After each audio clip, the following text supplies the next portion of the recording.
Welcome to Mexico Unexplained, where we will explore the magic, the mysteries, and the miracles of Mexico. This series presents information based partly on theory and conjecture. The podcaster's purpose is to suggest some possible explanation, but not necessarily the only ones to the subjects we will examine. Here is your host, Robert Bitto. Welcome, and muy bienvenidos to episode number 112 of Mexico Unexplained, where we examine the magic, the mysteries, and the miracles of Mexico. I'm your host, Robert Bitto. Outside the town of Cotija de la Paz in the Mexican state of Michoacan, a teenage boy was wandering about his family's land holdings, which numbered into the thousands of acres.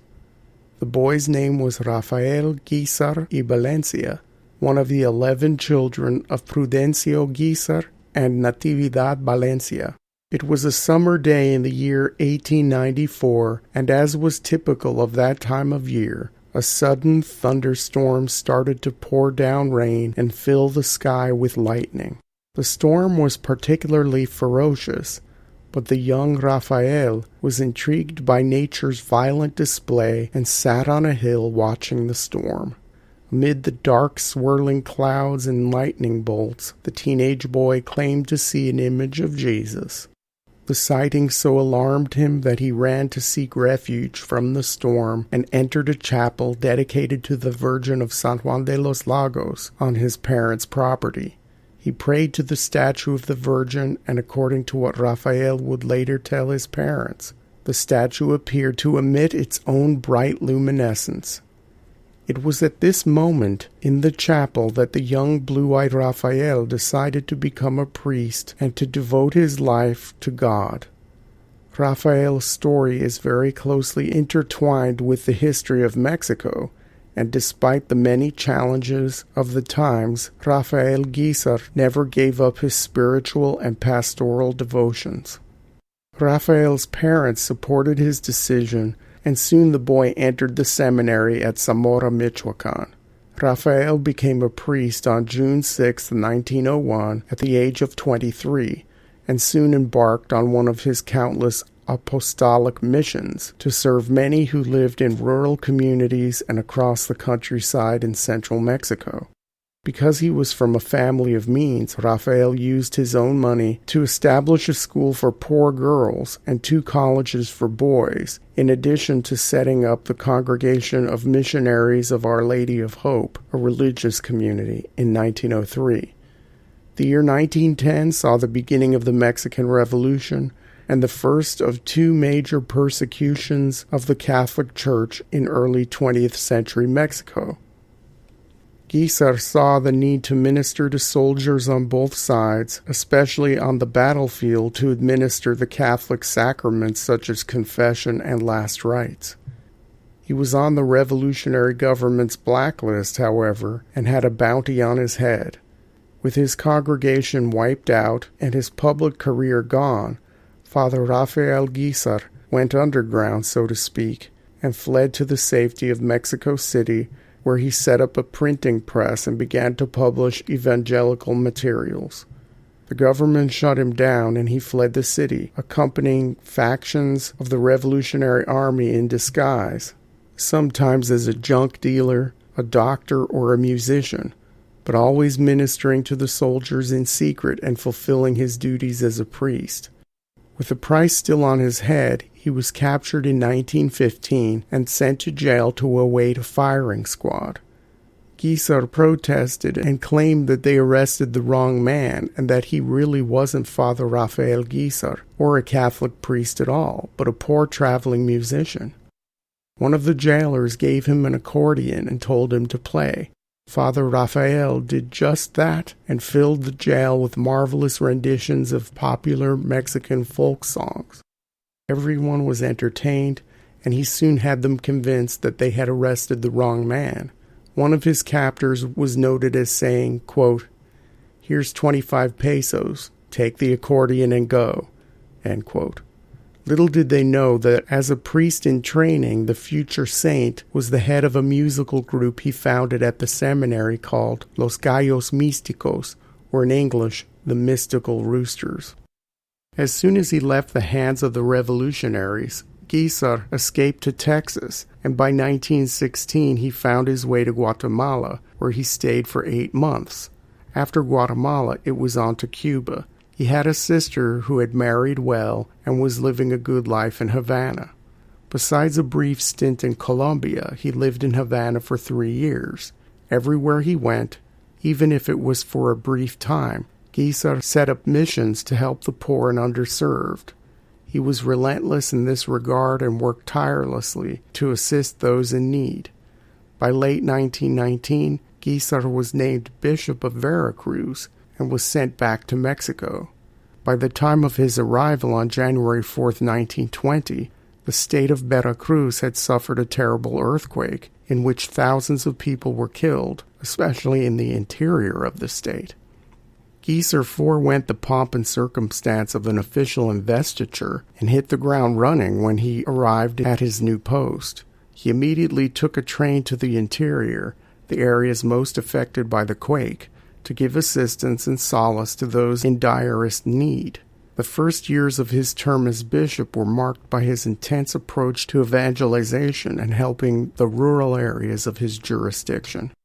Guízar was often seen traveling by burro or on foot to get to the communities that needed him the most.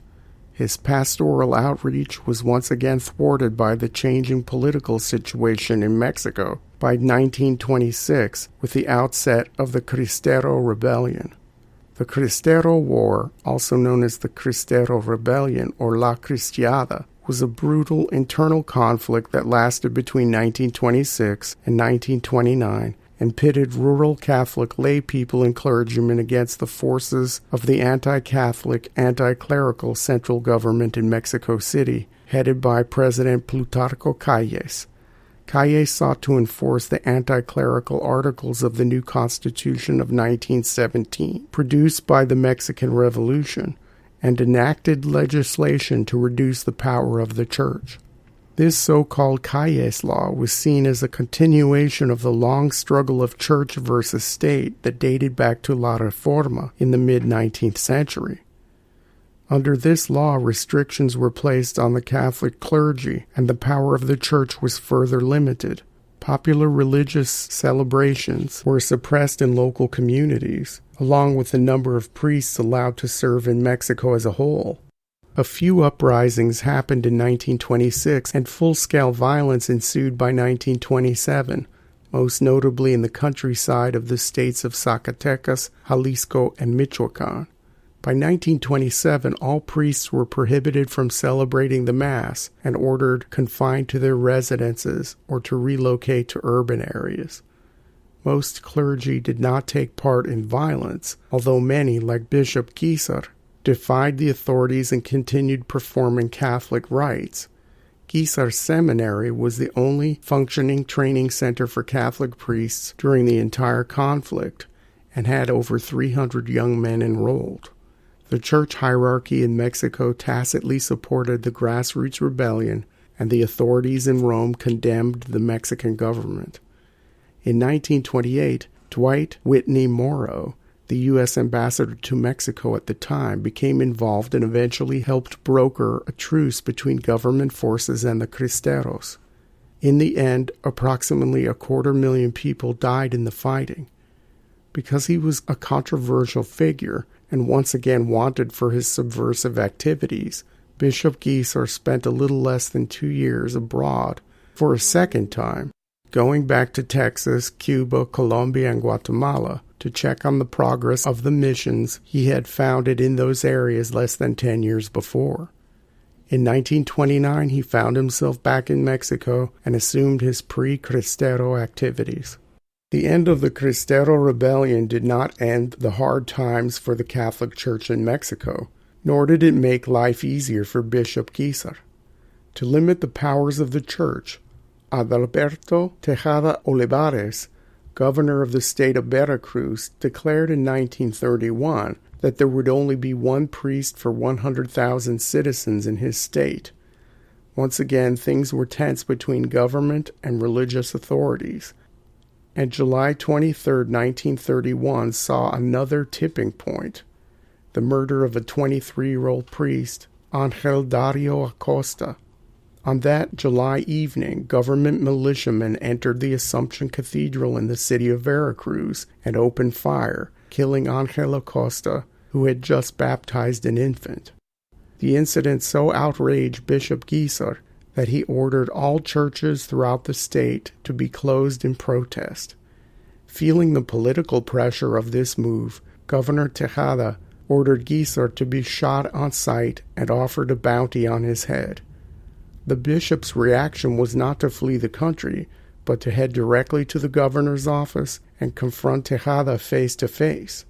The bishop told the governor that he respected authority, but wished that the governor would shoot him himself instead of having a poor parishioner kill him to collect the few pesos bounty. Impressed by Guízar's bravery and honor, Tejada rescinded the order and told the bishop he was free to go about his business. The governor also lifted all the restrictions he had placed on the church in Veracruz. After this, Bishop Guízar continued his missionary work and ministered to tens of thousands of people in need. The future saint had suffered for many years from a variety of health conditions, from tuberculosis to diabetes to circulation problems. His very busy schedule and his tireless dedication to his causes exacerbated his health issues. Knowing that his end was near, and not wanting any trouble taken for elaborate funeral services, in his final days Guízar was quoted as saying, "I want to die like the poorest of the poor." He had a heart attack and passed away on June 6, 1938, at the age of 60. 12 years after his death, the Archdiocese of Veracruz decided to exhume the body of Rafael Guízar y Valencia and inter him inside the Jalapa Cathedral. When they opened up the coffin, they saw that his body was still intact and incorrupt, even down to his bright blue eyes. While this is not a prerequisite for sainthood, it is considered by the Catholic Church to be a good sign, and Bishop Guízar was put on the track to sainthood, first declared a servant of God, then venerable. Pope John Paul II beatified him on January 29, 1995. After the beatification, church officials investigated 2 medical miracles attributed to Guízar's intercession. In one instance, a woman named Serrana Rivera, who was infertile due to a hereditary medical condition, gave birth to a healthy boy after praying to the bishop. The other medical miracle also involved the birth of a baby. Valentina Santiago was told by her doctor that her baby would be born with severe birth defects, as evidenced by various ultrasound images. During her pregnancy, Valentina went to the Jalapa Cathedral daily and prayed to Rafael Guízar, and the baby was born without the defects as seen in the many ultrasounds. The humble bishop was canonized by Pope Benedict XVI on October 15, 2006, and now takes his rightful seat among Mexico's pantheon of saints. Thank you once again for listening to another episode of Mexico Unexplained. Remember to like and subscribe to us on YouTube and follow us on Twitter. Tell your friends by sharing these shows with others. Please go to our website, MexicoUnexplained.com, for references, illustrations, and for free access to transcripts of past shows. Please visit Amazon.com to purchase the book Mexico Unexplained to get a hard copy of The Magic, the Mysteries, and the Miracles of Mexico. We appreciate your kind attention once again. Until next time, thank you and gracias. Thank you for listening to another episode of Mexico Unexplained with host Robert Bitto. For show summary, relevant links and commentary, please check out our website at mexicounexplained.com. Like us on Facebook and be a part of the conversation. Adios and hasta la vista.